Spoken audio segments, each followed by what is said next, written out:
बिहार विधान परिषद स्थानीय निकाय चुनाव के बाद पल पल की राजनीति बदलती जा रही है। जो एमएलसी निर्दलीय चुनाव लड़के आए हैं वो अपने लिए नया घर तलाशने में लग गए हैं।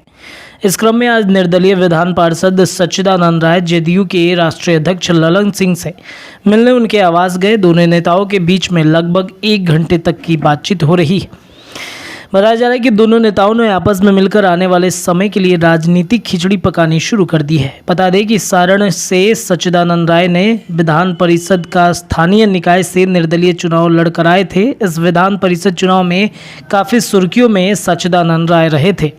पूर्व में बीजेपी के फायर ब्रांड नेता रहे राय को चुनाव से एन वक्त पहले बीजेपी ने टिकट नहीं दिया, जिसके बाद उन्होंने बगावत कर दी और निर्दलीय चुनाव लड़ने के लिए मैदान में उतर गए। सिर्फ चुनाव लड़े ही नहीं बल्कि भारी मतों से चुनाव को जीत भी लिया। जीतने के बाद उन्होंने संदेश दिया कि जिन्होंने उनका टिकट काटा है उन्हें जवाब मिल गया है। अब चुनाव जीतने के बाद भी वे रुकने वाले नहीं हैं। उन्होंने इशारों में यह भी ऐलान कर दिया कि जो 2024 के लोकसभा चुनाव में छपरा या महाराजगंज से चुनाव लड़ेंगे। इसके लिए अब उन्हें नए घर की तलाश शुरू कर दी है। इस बाबत जब सच्चिदानंद राय ने मीडिया से बातचीत की तो स्पष्ट रूप से कहा कि भी निर्दलीय हैं, निर्दलीय किसी से भी मिल सकता है और कहीं भी जा सकता है। उन्होंने स्पष्ट रूप से कहा कि वो अपने घर की तलाश में है और आने वाले 20 महीनों के अंदर नया गृह में प्रवेश कर जाएंगे।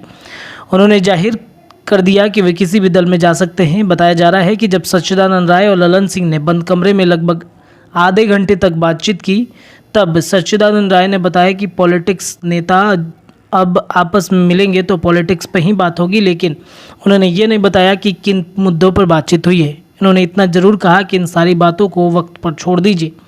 वहीं सच्चिदानंद राय पर दूसरे दल के नेताओं ने भी डेरे डालने शुरू कर दिए हैं। राय की बातों में ये भी बता दिया कि उन्होंने गुरुवार की शाम लालू यादव से टेलीफोन पर बातचीत की है। हालांकि राय ने ये कहा है कि लालू यादव से उनके पुराने रिश्ते हैं, घरेलू संबंध है। उन्होंने लालू यादव के कुशल क्षेम को जाना है, उनके सेहत के बारे में जानकारी ली है। वहीं लालू यादव ने सच्चिदानंद राय को मिलने के लिए दिल्ली भी बुलाया है।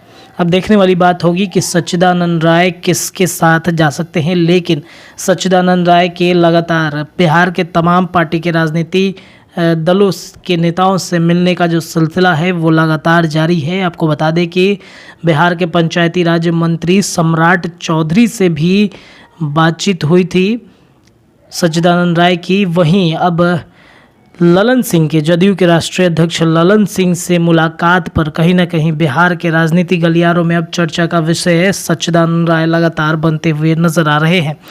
हालांकि सच्चिदानंद राय ने इन सभी बातों का खंडन किया है और उन्होंने स्पष्ट रूप से मीडिया में कह दिया है कि इन सब बातों को जो है अब आने वाले वक्त में छोड़ दीजिए। लेकिन सच्चिदानंद राय जो हैं वो अपने नए घर की तलाशी में लगे हैं। उनकी पूरी नज़र 2024 के चुनाव पर है। वह बता दें कि 2024 के चुनाव में सच्चिदानंद राय ने इशारों में कह दिया है कि महाराजगंज या फिर छपरा से वो चुनाव लड़ सकते हैं। बहरहाल अब देखने वाली बात होगी कि सच्चिदानंद राय आगामी 20 महीनों के अंदर में किस दल में जा सकते हैं। इन तमाम खबरों पे हमारी नज़रें बनी रहेगी। अभी की खबर के लिए इतना ही। दीजिए इजाज़त।